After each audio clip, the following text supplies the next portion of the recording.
Hello, my friends. Welcome back to American Lingo Academy.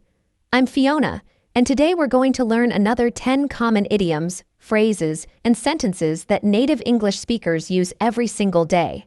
These expressions are super useful, and I promise you, by the end of this video, you'll understand exactly what they mean and how to use them naturally in your own conversations. Now, some of today's expressions might surprise you because they're so common, yet many English learners have never heard them before. That's totally normal.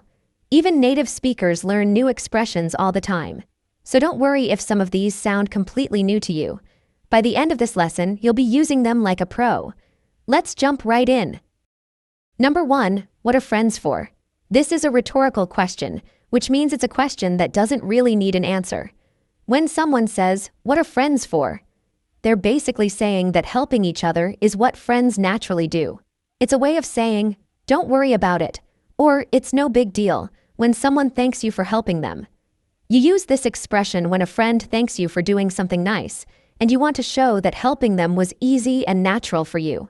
It makes the other person feel good because it shows that you're happy to help. Let's say your friend is moving to a new apartment and you spend your whole Saturday helping them carry boxes. For example, when they say, "Thank you so much for helping me move today," you might respond with, "What are friends for? I'm always here to help you." Here's another one. Imagine your friend is feeling really stressed about a job interview, so you spend an hour practicing questions with them. When they thank you afterwards, you could say, "What are friends for? That's what I'm here for." Number 2, give me a break. This is an informal expression that shows frustration or disbelief. It's like saying, "Come on," or "That's ridiculous," or "You've got to be kidding me." People use this when they think someone is being unreasonable, asking too much, or saying something that's hard to believe. The tone of your voice is really important with this expression. You can say it in a playful way with friends, or you can say it more seriously when you're actually annoyed. Let's say your coworker asks you to work late every single day this week, even though you already have plans. For example, you might say, "Give me a break. I can't work late every night this week.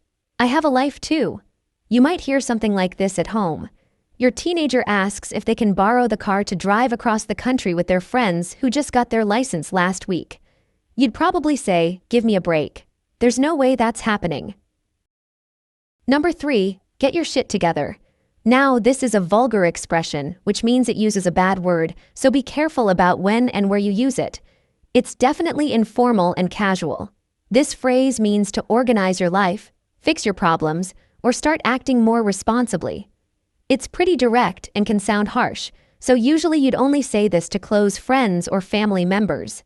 Even though it sounds rude, sometimes people say it to themselves when they're frustrated with their own behavior. It's like giving yourself a wake-up call. Imagine your roommate never cleans up after themselves, never pays bills on time, and is always losing important things. For example, you might finally say, "You really need to get your shit together. You can't keep living like this." People often say this to themselves too. Let's say you've been procrastinating on important work projects and your boss is getting angry. You might think to yourself, "I need to get my shit together and start finishing my work on time." Number 4, money is tight right now. This is a polite way to say that you don't have much money at the moment. It's a common phrase that people use when they can't afford something or when they need to be careful about spending. It's much more polite than saying, "I'm broke," or "I don't have any money." This expression is perfect for declining invitations or explaining why you can't buy something without feeling embarrassed about your financial situation. Your friends invite you to an expensive restaurant for dinner, but you know you can't afford it. For example, you could say, "I'd love to join you, but money is tight right now. Can we maybe do something less expensive instead?" Here's another one. You're at the grocery store with your kids and they ask for expensive snacks and toys. You might say, "We can't buy those today, kids. Money is tight right now, so we need to stick to our list." Now, before we continue with the rest of our expressions, I want to ask you a quick favor. If you're enjoying this lesson and finding these expressions useful, please give this video a thumbs up. It really helps other English learners find our content. And if you haven't already, make sure to subscribe to American Lingo Academy because we post new lessons every single day to help you improve your English naturally. Let's keep going. Number 5. What's the matter with you? This is a direct question that people ask when someone is acting strangely or doing something that seems wrong or unusual. It can sound concerned and caring, or it can sound angry and frustrated, depending on how you say it and the situation. When you ask this question, you're basically saying, "Why are you acting this way?" Or "What's wrong?" Sometimes it's genuine concern for someone, and sometimes it's criticism of their behavior. Let's say your normally cheerful friend has been quiet and sad all day. For example, you might ask them, "Hey, what's the matter with you today? You seem really upset about something." You might hear something like this when someone makes a really bad decision. Imagine your brother decides to quit his good job without having another one lined up. You might say, "What's the matter with you? Why would you quit without having another job first?" Number 6. Why are you being so mean? This is a direct question that people ask when someone is treating them badly or saying hurtful things. It's a way of calling out bad behavior and asking for an explanation. Usually, people ask this when they're hurt or confused by someone's actions.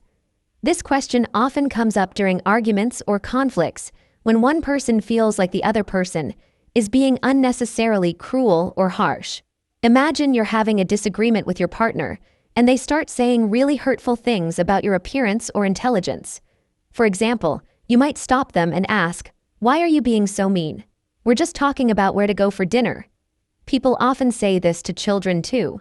Let's say your child is teasing their younger sibling and making them cry. You might ask, "Why are you being so mean to your sister? That's not how we treat family." Number 7. You sent for me. This is a formal way of saying, "You asked me to come here," or "You wanted to see me." People typically use this expression when someone in authority, like a boss, teacher, or parent, has requested to speak with them. It sounds a bit old-fashioned, but people still use it, especially in professional settings. It's a polite way to announce that you've arrived after being summoned or called to meet with someone. Let's say your boss sends you an email asking you to come to their office at 3 p.m. For example, when you arrive and knock on their door, you might say, "Hi, you sent for me? I got your message to come see you." Here's another one. Your professor asks you to stay after class to discuss your recent paper. When you approach their desk, you could say, "Professor Johnson, you sent for me. You wanted to talk about my essay." Number 8. What's holding you back? This is a question people ask when they want to know why someone isn't doing something they want to do or should do. It's asking about obstacles, fears, or reasons that are preventing someone from taking action. It's usually asked in a supportive way, like a friend or coach trying to help you figure out your problems. This question often comes up when people are talking about goals, dreams, or important decisions they need to make. Imagine your friend has been talking about starting their own business for years, but never actually does it. For example, you might ask them, "What's holding you back? You have great ideas, and you know what you're doing." You might hear something like this in a counseling or coaching situation. Let's say someone wants to go back to school but keeps making excuses. A counselor might ask, "What's holding you back from applying? Let's figure out what the real obstacles are." Number 9. Wake up and smell the coffee. This is an idiom that means face reality or pay attention to what's really happening. When someone says this, they're telling another person to stop ignoring obvious facts or to stop being naive about a situation. It's like saying, "Open your eyes," or "Be realistic." This expression often sounds a bit harsh because you're essentially telling someone they've been blind to the truth. Let's say your friend keeps making excuses for their partner who is clearly cheating on them. For example, you might finally say, "Wake up and smell the coffee. They're not working late every night. They're seeing someone else." People often say this about work situations too.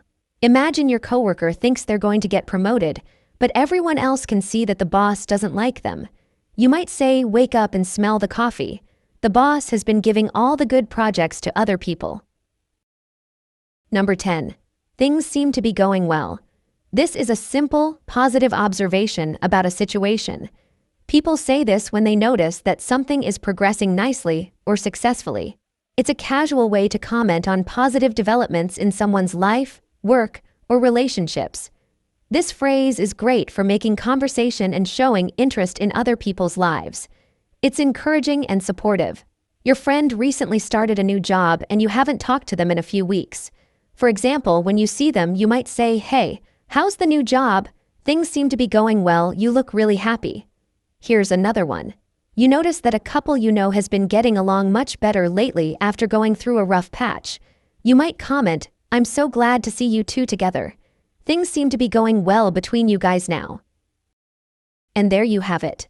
10 more super useful expressions that native English speakers use all the time. Remember, the key to using these naturally is practice.